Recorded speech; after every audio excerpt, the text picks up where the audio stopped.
Welcome everyone to the African Doctoral Academy Masterclass. My name is Natalie Kavalik and I'm the Program Manager at the African Doctoral Academy at Stellenbosch University. I am joined by our guest speaker, Dr. Nareshni Govender, and my colleague Luther. Dr. Nareshni Govender is a Writing Centre practitioner and senior lecturer at the Durban University of Technology with qualifications in social sciences and the humanities sector. She holds a postgraduate diploma in higher education for academic developers from Rhodes University.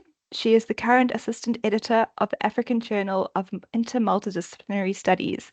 Her research interests include teaching and learning in higher education, academic development, academic literacies, social responsibilities in higher education, and social justice in higher education.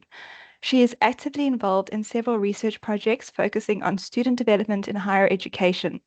Dr. Govender is a well-published and has presented at many national and international conferences with a focus on teaching and learning in South African higher education environment. Dr. Govender will be presenting on the topic of practical approaches to developing academic writing. We will be opening the floor to questions after the presentation, so please feel free to ask your questions in either the chat or the Q&A section, and my colleague Luther will be assisting with questions after the presentation. Just a reminder to everybody that's joining the session, it is being recorded and it will also be made available on our YouTube channel. The link can also be found on our website. So I'm going to welcome everybody to this masterclass today, and I'm going to hand over the platform to Dr. Govender. Welcome. Thank you so much, Natalie, and good afternoon, everyone. It's really wonderful to be here and to have so many of you join the session this afternoon. So I'm just going to share my screen.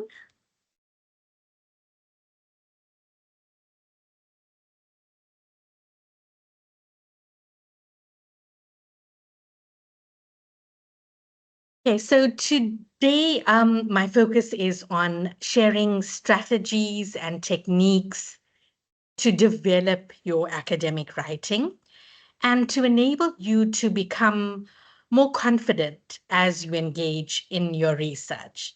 We all know that with academic writing, there is no quick fix. With writing, you've got to be constantly working on it in order to strengthen your writing. So today I want to focus on three main areas.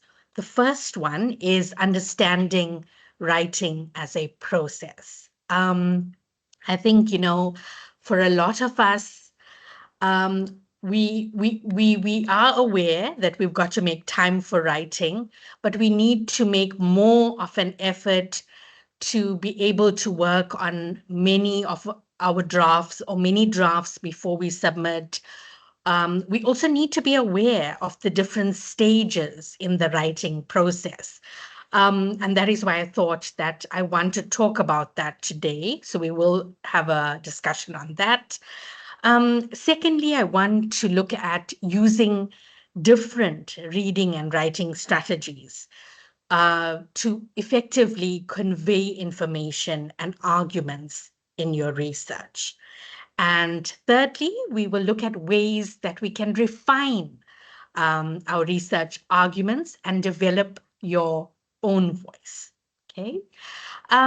So, with academic writing and with research particularly, we know that it's different to any other type of writing simply because it requires that we are able to critically read information from journals and books, analyze information, and then put it together in a logically and a clear academic way.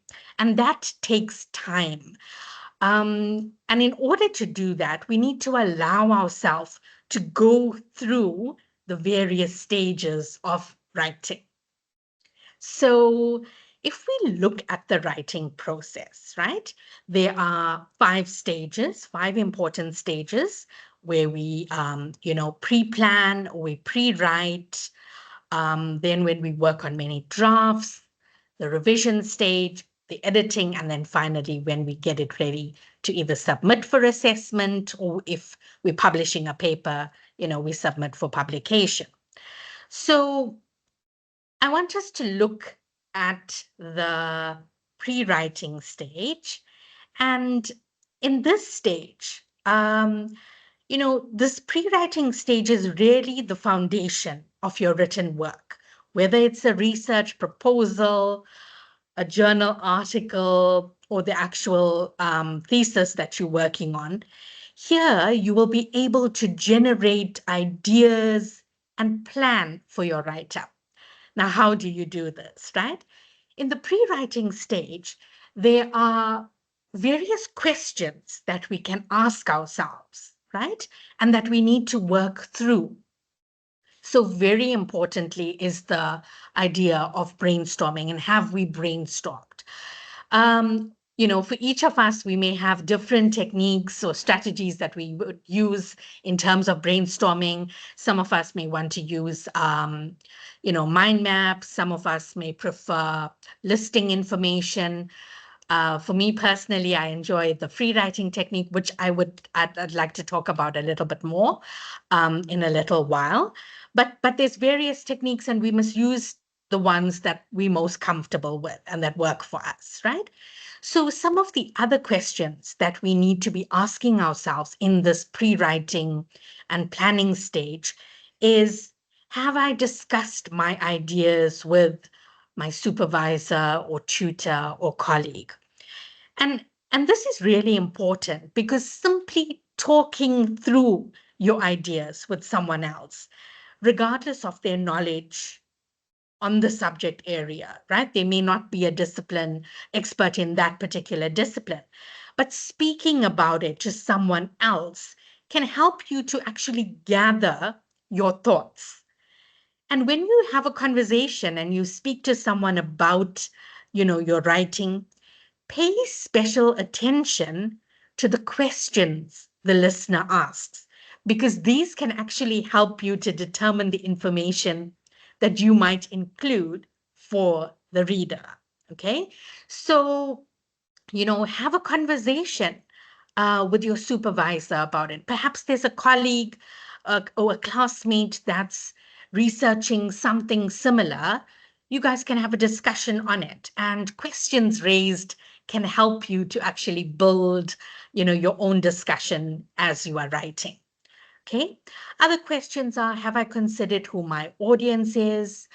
In your case, in terms of research, you want to make sure that people in the field will understand, what you're saying. Also, you've got to take into consideration your examiner, your supervisor, and very importantly, have I collated suitable sources in terms of, your journal articles, your books or reports? And have I made a write-up plan? So in anything that we do in life, it's important to plan. And the same applies for research writing. You need to have a plan in terms of how you want to go about uh, the writing. Perhaps if you're looking at your literature, make a note, brainstorm ideas in terms of what are the key aspects that you want to cover. um, and in terms of the various chapters, just a general idea of how you want to go about it. Remember, this initial stage is the basis of your writing. So it's going to be tweaked and revised, but it forms the foundation of what you're going to do in the next stages of your writing, right? So I spoke about the concept of brainstorming, right? And I said that we all have different approaches in terms of how or what we would prefer to do in terms of generating ideas. And I quickly want to touch on three aspects that perhaps you are using already, or maybe, you would want to engage in for your research. Um, and sometimes I find that, when it comes to research, we often feel, there may be times where we feel stuck in the writing because you become so familiar with the topic that you're unpacking that sometimes you kind of feel like, there's no more you can say, or you feel a bit stuck. And brainstorming can help you to kind of delve into that deep subconscious and get those ideas down on paper and as a point from which you can build on your writing. So, three very basic techniques are listing, clustering, and free writing. Listing is a very simple process of generating more broad ideas, right? And then building on those associations for more details with bullet points. So you jot down all possible terms that may emerge from a general topic that you are working on. And you can write down as many possibilities as you can. And once you list them, you can look at them. You can look at whether you can theme them. Are they thematically related? And then you can even group them and label them for later on, and then unpack them in those particular groupings. Okay. And the second one is clustering. And as you would see from the image, clustering, or what we call idea mapping or concept mapping, can help you refine your thoughts and actually narrow the scope of a topic by making a map or a diagram of different ideas you associate with a central topic, right? So, what you can do is put your central topic at the center of the page. You can, circle it or underline it. And then, as you think of other ideas relating to it, you can draw those links to it. Okay. And eventually, the results will look like a web on a page. And you can also locate clusters of interest to you and then use those terms you attach to the key ideas as departure points for your writing.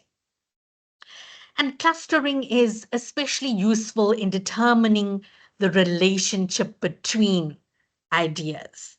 You will be able to distinguish how particular ideas fit together, and it will also let you see ideas more visually in a different way so that you can more readily understand possible directions that your writing may take. Okay. And then free writing. Free writing is, I must say, it's my personal favorite. And I use this, in terms of my own writing, whether I'm working on a uh, article for publication, or even when I'm working with my students on their research. Because as I said earlier, sometimes we experience a situation where we feel like, we've really explored an idea and we're not able to think of any other ways to approach a topic. And what free writing does, it really allows you to write freely for a period of time. So, you can set a timer for maybe 8 to 10 minutes. And what you do in that 8 to 10 minutes is you kind of block everything else out, okay? You sit in a place that's comfortable, where there's no distractions, and you continue writing on a particular topic that you've made a note of on your piece of paper. You time yourself for those 8 minutes. You continue writing without feeling the pressure of, it being in a perfect, academic sense, it being structured perfectly, and, without feeling the pressure of having perfect spelling and grammar. You can even write, between languages. You can use English and go between another language, whatever's most comfortable for you. The idea of free writing is to allow you to really generate those ideas. And we all have amazing ideas about, our research and how we want to unpack it. But sometimes it's, we feel pressured. And when we allow ourselves to sit in a relaxed space and write freely, then we are able to really come up with ideas that we can build on later on. Okay. So don't judge yourself during that writing, that free writing technique, right? After you have gone through those 8 to 10 minutes, then you will look at the writing, right? You can make a note or highlight particular aspects that you pick up. Maybe there's keywords that you want to highlight. And then perhaps at a later stage, you can begin that process of rewriting again with a tighter focus. Okay. So you will narrow your topic, and in the process, you will generate several relevant points about a particular topic. Okay. So these are some of the brainstorming techniques that you can use when you're feeling a bit stuck with your writing, and experiment with multiple techniques. You can personalize your pre-writing techniques to fit your own preference. For example, sometimes you may want to start with clustering and grouping key ideas, and then, perhaps look at a particular theme and then unpack that using free writing. That may work for you. So you can go between techniques. Okay. So we're still talking about the writing process. A very, very important part of writing is the drafting, right? When it comes to academic writing or any writing that we're working on, the more drafts that we work on, the better and the stronger that piece of writing is going to be, right? And every time you work on a document and you leave it for a period of time and come back to it, you will find that there will be aspects of it that you will want to change. And that is just the nature of writing. Okay, there's no quick fix. We've got to make time to work on the various drafts of our writing. Okay, so in this stage, it's where you actually put pen to paper, so to speak. And in this stage, try to not feel too pressured in compiling a perfect piece of writing, right? The more time you spend on a writing task, the stronger that piece is going to be. So try to focus on getting your ideas down and creating a rough version of your content or focus area. And you do this by building on the ideas that you had in your pre-writing and planning stage. And in this drafting stage, there are a couple of questions that we can ask ourselves, right? And work on as we working on our writing. And one of those questions are, have I worked on more than one draft? Okay. I want to reiterate that the more time you spend on a written task, the stronger that piece of writing will be. Okay. Have I used suitable and relevant material or sources? Okay. You want to reflect on that. You want to make sure that you've incorporated experts in the field, seminal researchers. Okay. Another question is, does each of my paragraphs have one main idea? So, this is a basic, but yet such a significant part of academic writing. Okay. And I often say to students, and even when I'm reflecting on my own writing, I always go back and look at this. Because when you are able to actually focus on just one key or main idea in a paragraph, then it is more likely that you will have a well structured, coherent, clear, easy to understand paragraph, right? In academic writing, we know that we need to introduce a concept. We need to draw in the views of other researchers and experts in the field. And then very, very importantly, is that we've got to demonstrate our ability to analyze, right? To critically analyze information or literature and build our own argument or discussion. All right. So it's best to always keep one main idea per paragraph.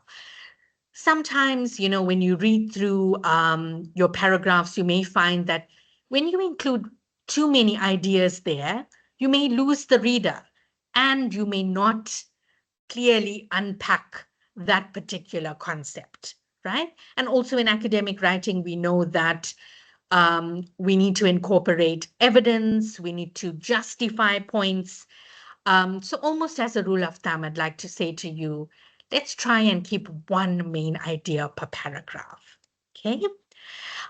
Also, another question is the main idea expressed in a topic sentence or a summary sentence? Is the main idea, clearly supported by evidence and explained? All right. Um, with academic writing, we need to make sure that we interrogate other research that's been written. We look at journal articles.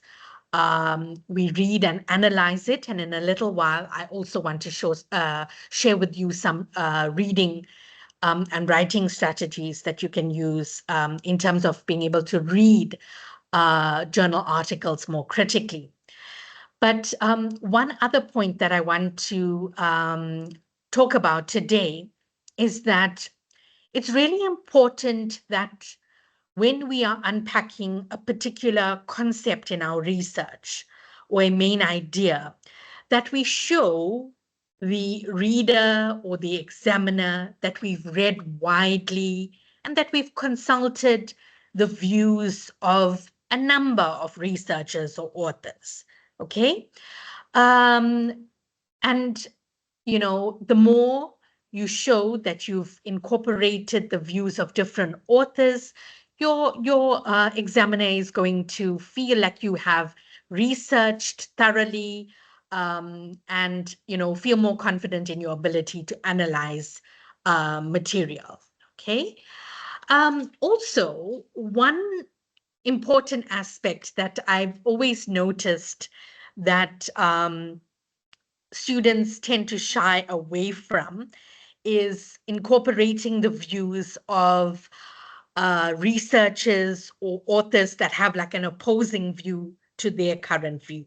But I want to say to you that when you are able to actually, critically engage with literature that perhaps has an opposing or different alternative view from yours, and you're able to engage in that discussion, then it really adds depth and value to your writing. Okay. And, in terms of research writing, that is ultimately what your supervisor and your examiner wants to see. Okay. So include those opposing views from different authors, show your ability to interrogate and analyze academic texts, right? You can perhaps compare different viewpoints from different sources, okay? And you can evaluate and integrate them into your discussion. You can show where one author perhaps differs from another author. In some instances, you may have an author that adds a subtopic to your area of discussion and so forth. Okay, so for example, you may have two researchers that identify 5 phenomenons or characteristics of a phenomenon, and then a third academic may come in and add in 2 more components, right? You can use that information in your discussion or your argument, and then you form your own point of view. So in other words, what is your opinion on the issue? And or what is the importance of this to your current study? Okay, so consider that. Make sure that you don't shy away from including authors that may have different views. When you do that, build on that and show your ability to critically analyze information and incorporate that into your discussion. And that for sure is going to add depth and credibility to your writing. Okay. Also, in this drafting stage, um, when you're working on your introductions and conclusions, I know this is something, we work on from the time we are in school, but it is something that's so often neglected in writing. And the value of our introductions and conclusions in research is so important.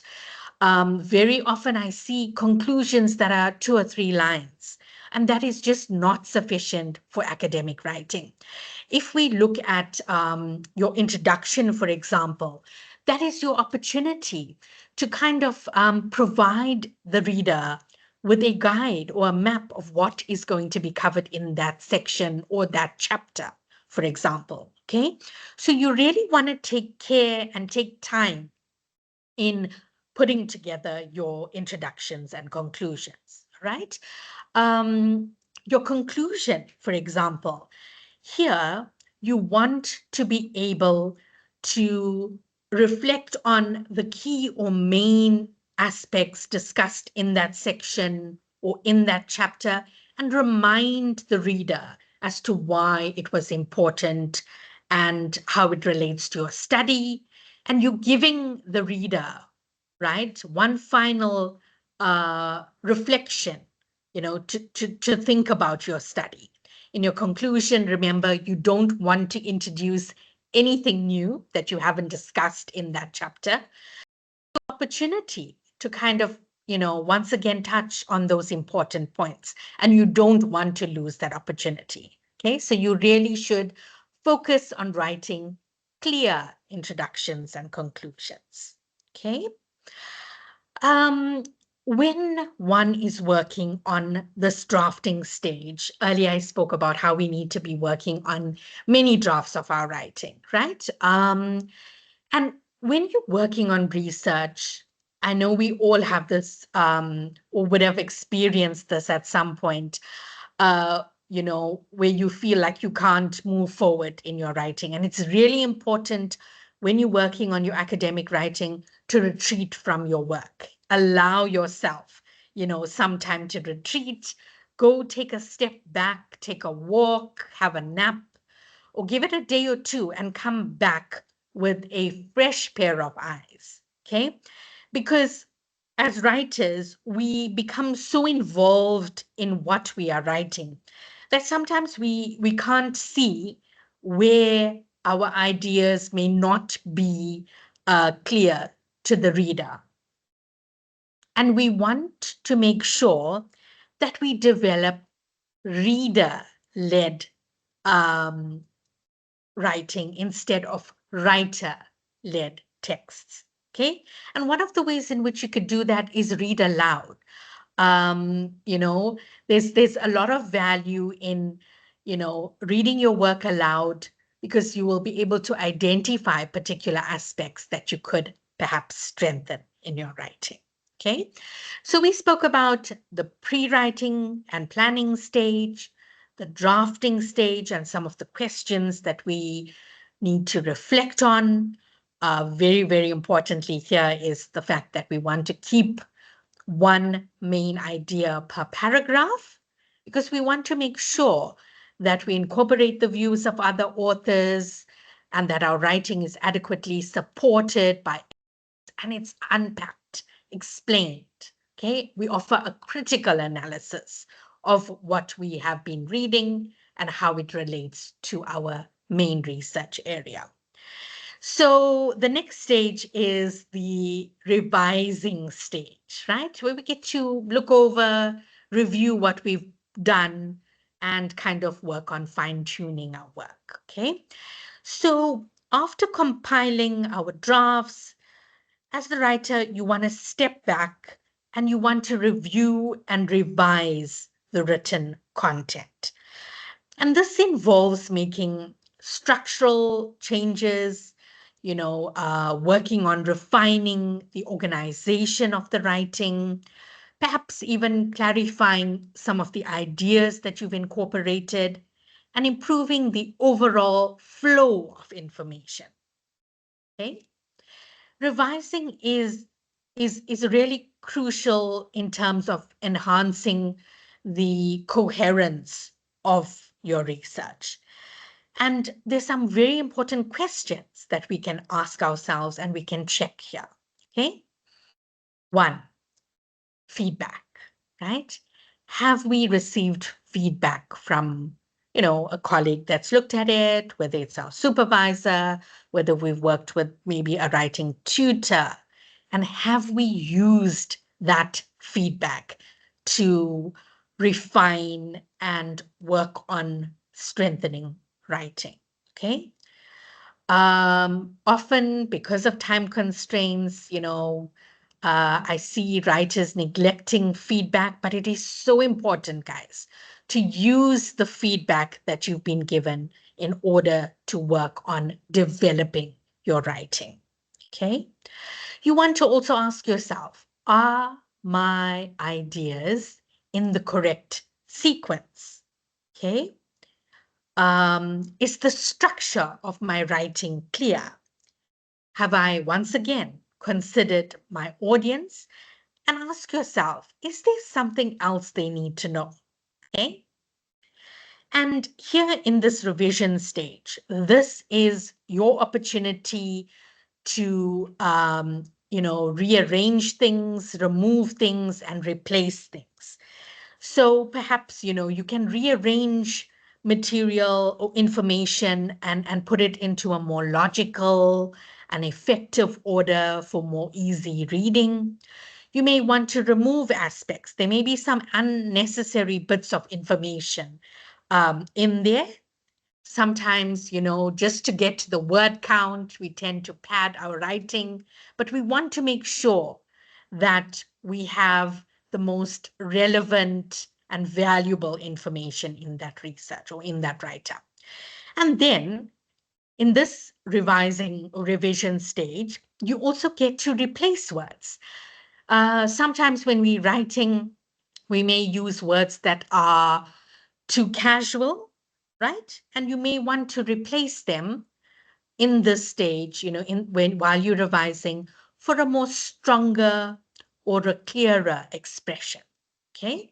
So I hope that you are um, seeing the value of understanding this whole writing process, and that you allow yourself time to go through each of these stages, right? You'll see each of these stages can be really valuable. So when we talk about the editing stage, this is not the stage where, you would send it to a professional editor. This is the stage where, as the writer, you edit your own work. You go through this editing of what you've put together. Okay. So in this stage, you are going to actually review your written work in more detail. And you're going to focus on what we call the lower order concerns that you didn't focus on earlier, like your grammar and spelling, and the formatting and those types of things. Earlier on, in the earlier stages, you were working on your sentence construction, your paragraphs, making sure all your paragraphs have a main idea, making sure you've incorporated literature, and built coherent, clear arguments. Here, you're going to check things like, the grammar, the spelling. You're going to look at, you know, uh, whether you've used a plagiarism check, whether your style is clear, whether you formatted it correctly. Also, you want to make sure you reflect on the quotations that you may have used, or where you've paraphrased, and make sure that you've incorporated where the information is from. You want to also cross-check in terms of your reference list that everything you've incorporated in your written piece is evident in your reference list. And then you want to check things like your images and the correct labeling and referencing of it. Okay, so this is when you yourself go through the process of editing. You will once again look at your sentences and your paragraphs, just double check that they are expressing one main idea. And what you can do in this editing stage is use the technique of read aloud, okay? Because speaking your ideas out aloud may also help you to identify your knowledge gaps, which you can also note for further investigation. Okay, so that's another technique that I'd like to encourage you to use. And then the final stage of the writing process is the publishing stage. And this is the stage where, you prepare that written work for the intended audience or for the world, so to speak. And, it's about presenting a refined, a polished piece of writing, and whether it is through online platforms or print or other means. Okay. So, guys, yes, that is the writing process. Very, very important. We can use this process, and we should be using this process in all types of writing that we work on, because there is no quick fix, right? We've got to make time for writing. The more time we allow ourselves, to sit and actually engage in the task of writing, in the task of doing the writing, the better and the stronger that piece of writing is going to be. Okay, so I want to encourage you to ask those questions and allow yourself the time to go through this process. Okay, so initially, when we started, I said that today I want to focus on three main areas. The first was this writing process. And the second aspect that I want to touch on, which is such an important aspect, is the concept of reading, right?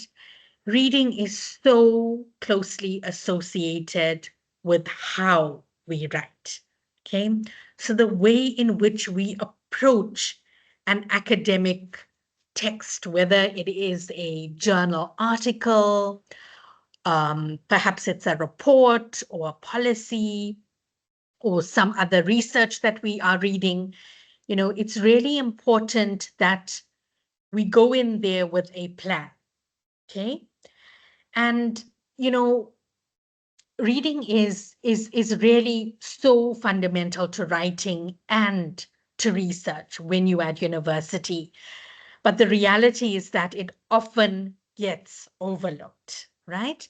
There are ways to read that can actually improve the way we process information and can help us build arguments to develop our writing. I'm sure that, at some stage, you've had the experience of having, gone through an entire journal article only to find at the end of it that you're not able to really gather what the main focus was.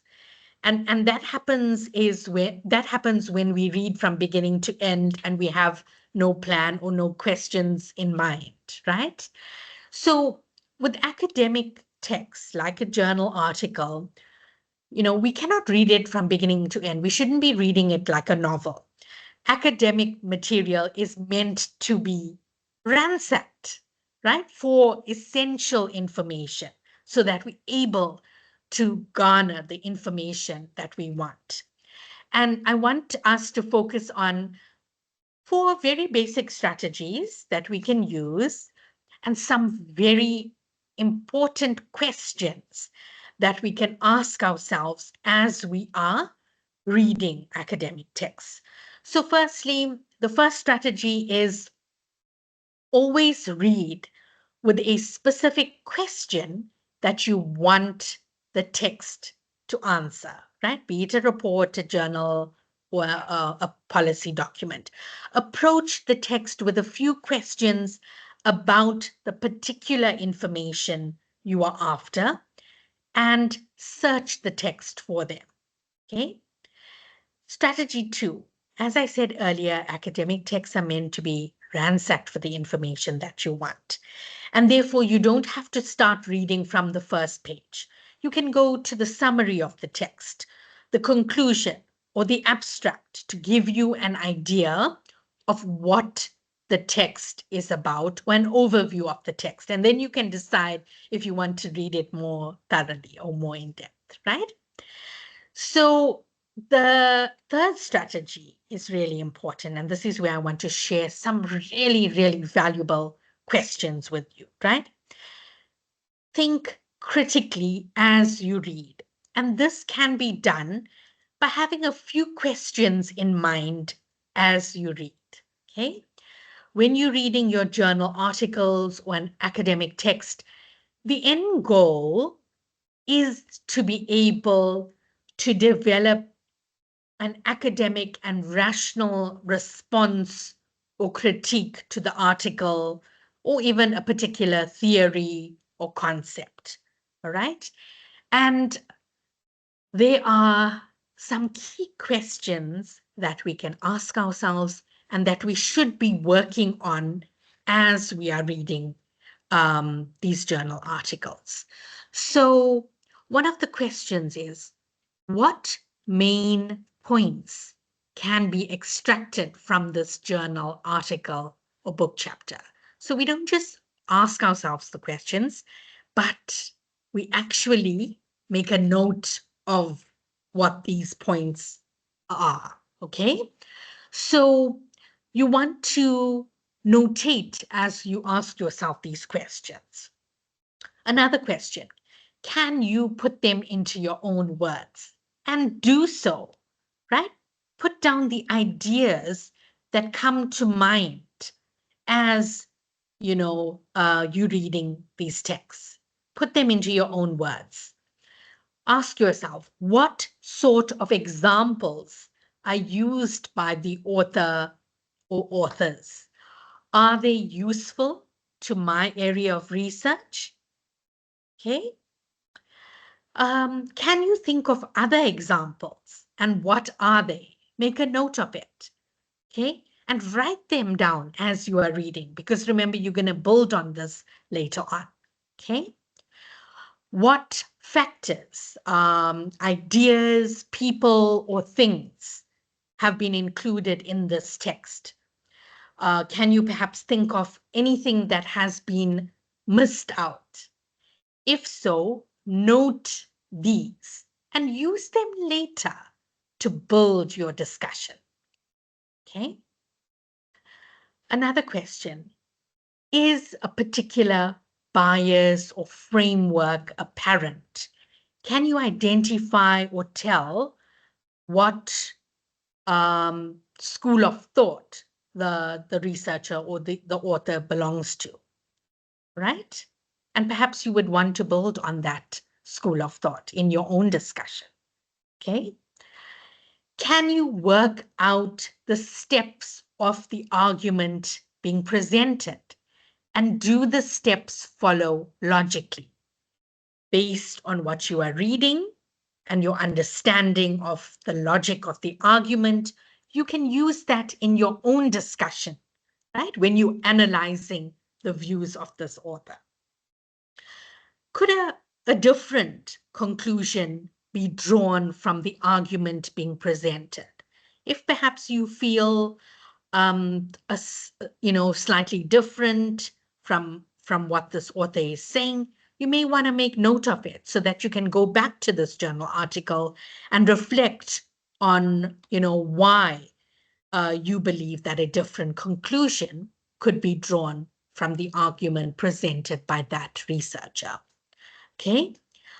Are the main ideas in the text supported by reliable evidence? Is it well researched, non-emotive, logical? All of this can be included when you are building your own analysis and argument. Okay. And do you agree or disagree with the author, and why? right? And make a note of it. What connections, perhaps, do you see between what you are reading here in this text? And perhaps you read a text a week ago and, there's some sort of connection here. You could use that information in your discussion and talk about how author X and author Y had similar views on a particular concept. And perhaps you want to bring in a discussion as to, whether you agree or disagree with those views and why. All right. So you see how making notes and, you know, engaging critically with a text can help you when you actually putting your writing and your paragraphs together. Okay. Where does it differ from other texts on the same subject? And also, what are the wider implications of what this author is saying for you, for your research, and also perhaps for your discipline? All right. So, these are really important questions that we should all be using when we are engaging in reading journal articles or reports or books. Because remember, we don't want to go in there blindly. We don't want to have completed reading or going through a journal article and leaving there with no information, right? When we make those notes, we can use that to build a more coherent argument or discussion. Okay.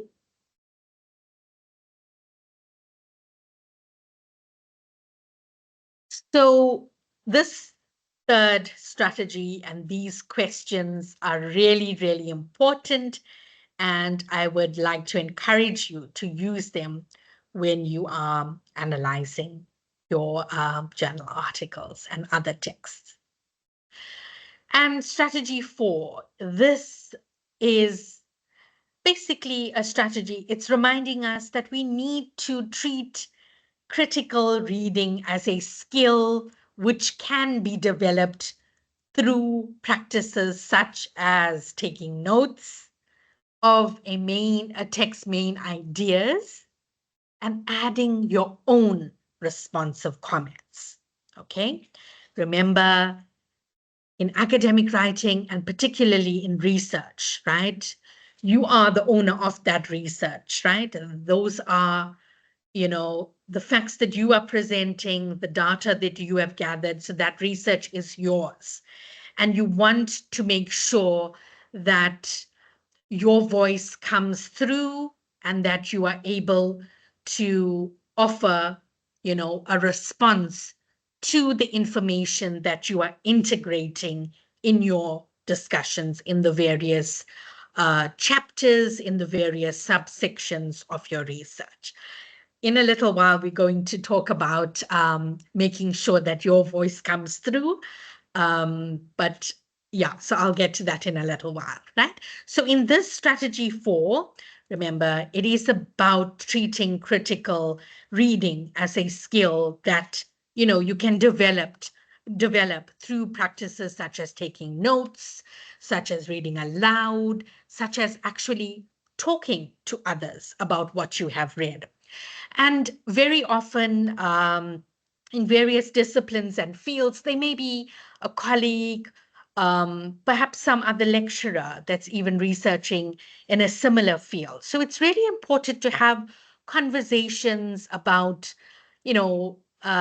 interesting articles that you come across and how you analyze that information. And having a discussion with another researcher or colleague may get you to think about it in a different light. And you can use that in your when you're working on your analysis and your actual write-up.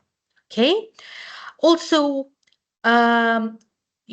apart from talking to others about what you've read, relating a given text to others by identifying similar or contrasting themes, explaining what the text means to a non-specialist, and noting what you would have to add to make it intelligible, right? This will help you to see the underlying unstated assumptions.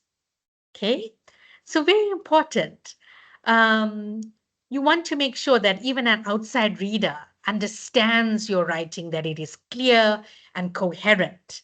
Okay, so these are some of the strategies that you can use to make sure that you're working on building your writing and making sure that you have a coherent, clear piece of research. You want to ask yourself, how can I convince my lecturers, my supervisors, the examiner, that I understand what it is about? Okay, so these strategies, guys, are really important, and I hope that you've gained something from them in terms of the questions that you need to be asking when you are working with texts like journal articles. And with research, I know the volume of reading that we do is quite extensive. So I would like to encourage you to, when it comes to research, we need to be very organized in terms of how we approach research and work in a systematic way. So, for example, when we gather journal articles and authors have a particular train of thought, we can perhaps capture them in that way, on a Excel spreadsheet or on a Word document, or even if you prefer to have a notebook and capture that information. And what that will enable you to do is when you're working on your discussion and your analysis, you'll be able to reflect on, okay, which were the authors that had similar views or perhaps very different views, and then integrate that into your discussion, right? So capturing that information as you are reading your journal articles is really important, because we all know that when you're working on research, the volume of information that you go through is quite extensive. So it's really important to be making notes and writing as you read. Okay, so we've come now to the third stage that I want to focus on, and it's this concept of our own voice in research. Okay, so I want to talk about, how do we refine our arguments? How do we make sure that we develop our own voice in writing? Okay, and when it comes to academic writing, you want to make sure that we develop, like I said earlier, reader-led texts, right? And I want to talk about 3 signs that we can use to identify if, as the writer, you've lost control over your writing. Okay, so the first sign is what we call the salting syndrome. So we all know, what do we do with salt? We sprinkle salts, right? Now, if an outside reader can remove the viewpoints or quotations that have just been sprinkled through your research and still understand the research, then it means the viewpoints or quotations are not an integral part of the writing, and they're not furthering your argument. Okay? When we include the viewpoints of others or the quotations from other researchers, or we paraphrase from others, it must add value to your area of discussion. Okay, so remember, avoid sprinkling. Sometimes we just want to get up to the page count or the required word count, and we end up incorporating the views of authors that are not really adding depth and credibility to our writing. So we want to stay away from that. Okay. The next sign is what we call the weak weave. All right. Now, balance in academic writing is really important. Okay. When we are unpacking a particular concept, we want to make sure Yes, that we incorporate the views of seminal authors. We want to show the researcher and the examiner that we've read widely, right? But if an outside reader sees only glimpses of your voice as you introduce long quotations from other authors, the reader is going to assume that you've lost control of your writing and your research, right? Your voice is what the reader wants to hear and wants to see. So you want to make sure that you introduce your idea or point of discussion, that you draw in the work of experts in the field, and most importantly, you write about your views on the topic. You provide a succinct, critical analysis.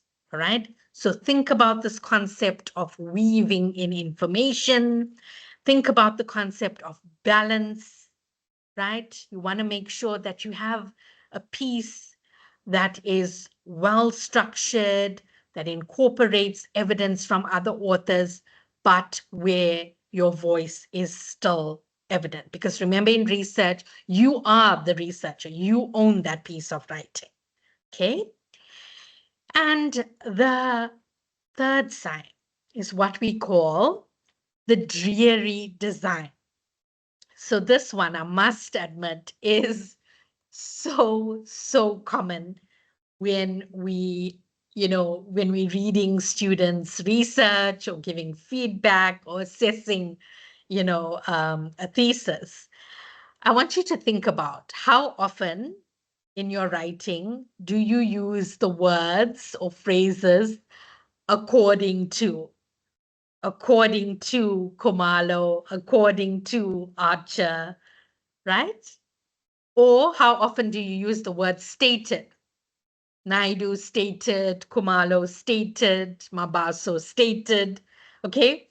If as a writer, you use the same sentence structure, right, to indicate an author's viewpoint, your reader is going to quickly become bored, right, with the presentation of your work, and they're going to tune out of your argument or discussion or the point that you are trying to make. So it is really important to select your words wisely, right, and appropriately when you are introducing the viewpoints of seminal researchers and others in the field. Okay. And there are wonderful examples that you can use, and I want to share with you. And these examples are so valuable because they, in a sense, already provide the reader with information in terms of where that author's train of thought is heading. And I really want to encourage you to use this because, your examiner also wants to see rhythm and variety in your writing. So often we see paragraphs all starting with according to, all right? And there's so many different ways in which we can offer the viewpoints of others. And I want to share this with you and talk through this a little bit. Okay, so let's look at some of these examples. So like I said, the words that we use to introduce whether an author is for a topic or wants to imply something, or perhaps is arguing against something or is uneasy about something, right? We can use particular words to help us express that. So if, for example, an author is kind of neutral on a topic, we can use words like comments or describes. Okay. Kumalo comments on this phenomenon, or Naidu describes this event as, right? Or words like explains. illustrates, governor observes, governor points out or mentions. All right. If an author it wants to imply or suggest something, right, in that particular piece that you've read, in that journal article, you can use words like Mabaso assesses or proposes, or Stradum suggests, or implies, or concludes. Okay? If an author is arguing for something or makes a claim, you can use words such as Naidu emphasizes, or Naidu asserts, or Kumalo defends, or Kumalo argues, or contends. Okay? And then you may have an author or a researcher that has written about a concept and is comparing or contrasting something and is uneasy about something. You could use words like laments or warns or contends. Okay. And if an author is in agreement with something, you can use words like agrees, or governor confirms, or Kowalik agrees, or Kowalik concedes or admits. Okay, so guys, these are some techniques that you can use in your writing to add rhythm, to keep your reader engaged. Okay, avoid the according to and the stated. Select words that's actually going to give your reader an indication of where that particular author's train of thought is going. All right. So those are the three focus areas that I wanted to touch on today. I really hope that you've been able to extract or take something from, either of the three focus areas, whether it was understanding writing as a process and giving ourselves enough time to actually engage in writing as a process.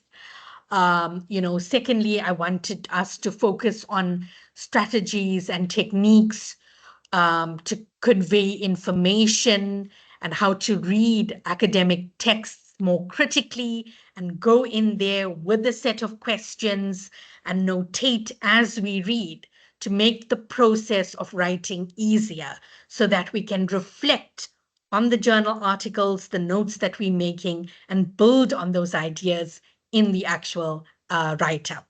And then finally, the focus here was to make sure that, we can identify particular signs of when we're losing control of our writing and incorporating too many views of other authors without effectively expressing our ideas and critically analyzing information and expressing our viewpoints, right? I shared those three signs with you, and very importantly, ended off by sharing some of these words and phrases that you can use to enhance your own research writing. So I really hope you enjoyed that. I think, there may be questions, and I will hand over to Natalie and Luther, and perhaps we can take some questions. Thank you so much, Dr. Nareshni Govender. We really appreciate you joining us today. Also, all the valuable tips, suggestions on how to go about the writing, even the strategies that you've incorporated. I think it's has a whole new perspective on academic writing itself, and definitely very useful for all of our people that are joining, all of our participants joining today. And also would like to thank all of our participants for joining.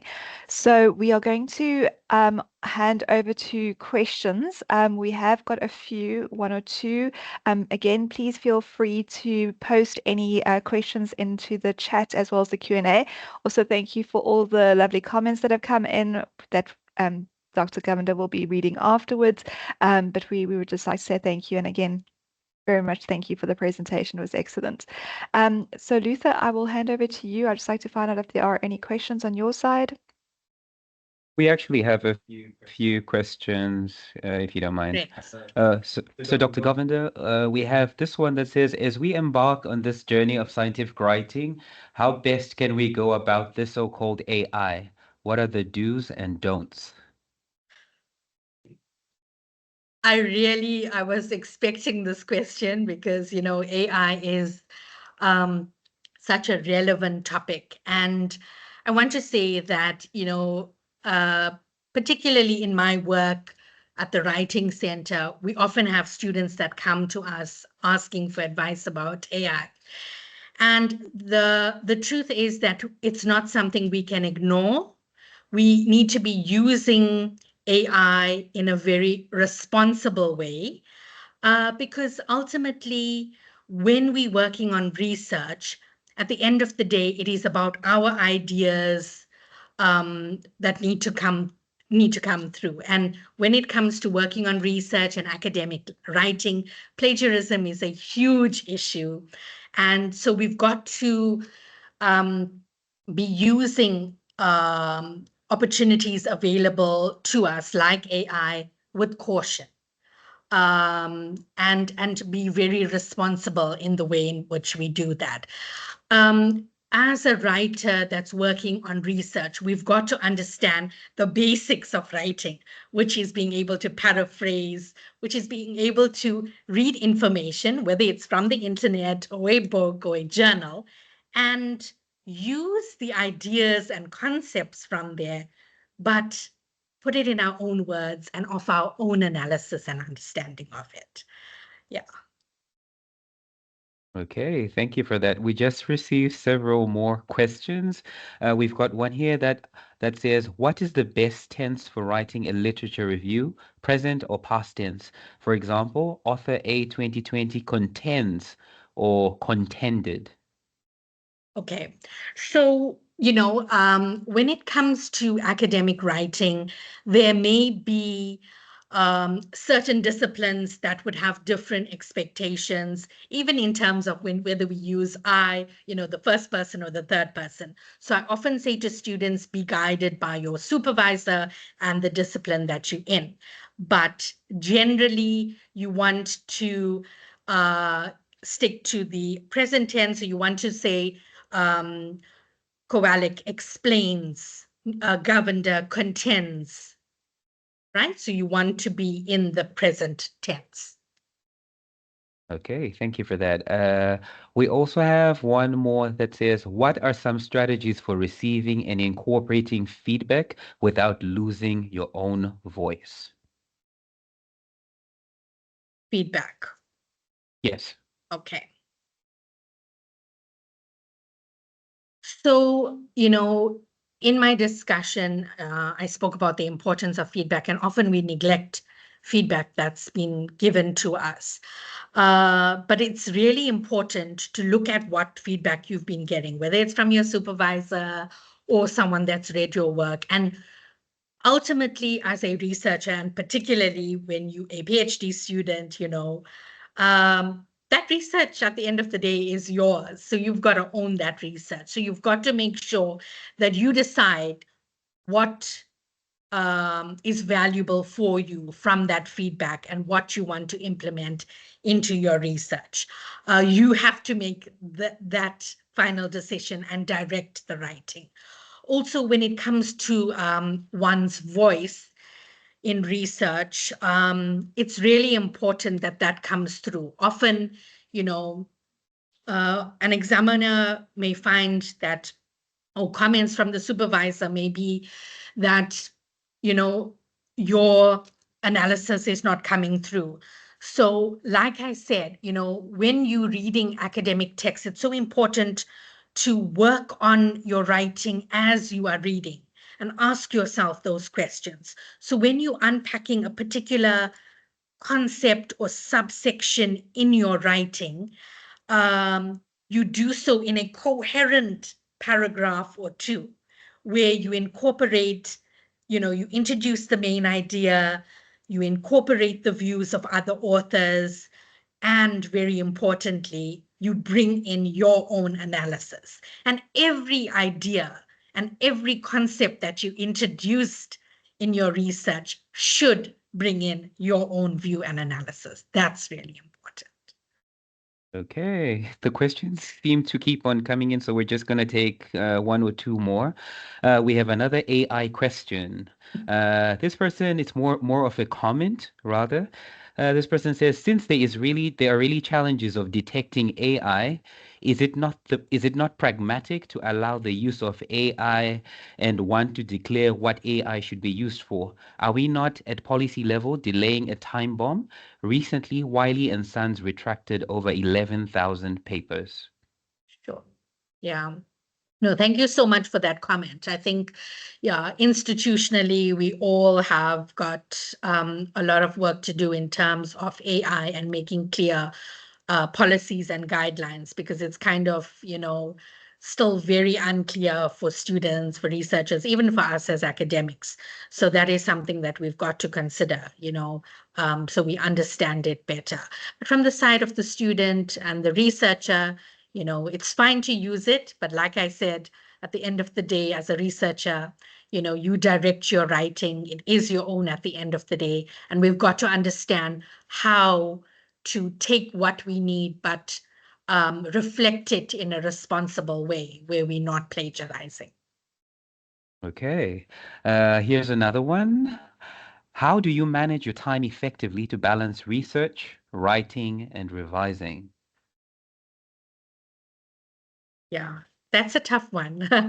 We've got to, figure out what works for us. Each of us would have different techniques and strategies that we could use. But, when you're working in research and working on your research projects, I've personally found that, blocking out sessions in a day, perhaps meeting with a group of 2 or 3 people every day for a 45-minute session of where you write and then perhaps you exchange ideas, can work really well.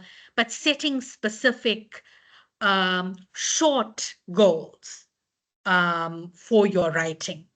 And, as someone that works often with students on their writing, I've come to realize that when we set short writing tasks, it can be so valuable, because when you're working on research, that in itself can be so overwhelming, because we know we've got, chapter 1 to work on, chapter 2 the literature review, and we think of this volume. But when we break it down and perhaps focus on a small aspect of it and say, okay, within the next week, I want to work on just the introduction and unpacking how this particular chapter is going to unfold, and give yourself those smaller writing tasks. That can be really, really valuable. So breaking your work down, setting specific tasks that you want to complete in the week, setting particular time and blocking it off in your calendar so that nothing else, gets in the way of writing in that particular time. So being really conscious about making the time for writing. That's really important. Okay, I'm just going to ask you a few more questions, then maybe we can wrap up the Q&A session. Yeah. Here's one more. Are there any existing tools to help in leveraging our writing skills? Okay, so when it comes to writing, you will find a lot of information online, a lot of reading in terms of techniques, in terms of brainstorming and that type of thing, right? But if you are at postgrad level, you would have already been through, writing assignments where you are expected to paraphrase. So as a researcher, we know that paraphrasing forms a huge part of academic writing, right? And that being said, there is no quick fix with writing. Writing improves through the task of doing and through writing. So the more time you set aside for writing, working with someone, getting feedback, using that feedback to improve your writing, the stronger that writing is going to be. So there is no tool or technique that you're going to find that's going to fix it and make, this perfectly sounding piece of research. It's going to take time and effort and allowing yourself to actually go through that process of writing. Okay, and maybe the final question to conclude the Q&A session. This person asks, Dr. Govinder, how do you define an author's voice in an article and how is it identified? How do you define an author's voice? Yes, in an article, and how is it identified? Okay. So remember when I spoke about when we're reading academic texts, important to ask ourselves those questions. So often when you're reading an article, an author is going to use particular words and phrases to indicate whether they are for a particular concept or phenomenon or against. And when we go in there with those questions, and when we ask ourselves as we're reading, what are the author's main points? What are the key aspects that he is raising? How does it relate to my research? Or, is this an opposing view that he is raising? When we do that and we make notes of that, then we are going to be able to identify and unpack that author's view or voice, right? But remember, in doing so, we still need to get back to, forming an analysis and offering a critical analysis or argument of what that author's view is and how it links to our study. Okay, so I think the key to being able to identify the author's voice or perhaps the author's train of thought or views on a particular concept is to go in there with those questions and to make notes of it. Because in that way, we're engaging with that text. Okay, thank you very much for those questions and for the responses. I think that just about wraps up the Q&A session. Thank you very much. Thanks so much, Luther, and thanks so much, Dr. Govender. Yes, again, also on the author's voice, a very important point is I think the more people will write, the better they will get at expressing their ideas. And of course, with the more knowledge that they get, as you mentioned in the presentation of reading, reviewing, they will get more comfortable using the concepts and actually changing it into their own views and how they define it. So again, thank you again for the excellent presentation. We really enjoyed having you, Dr. Govender. And also thank you to everybody who joined. Just a reminder that the session has been recorded.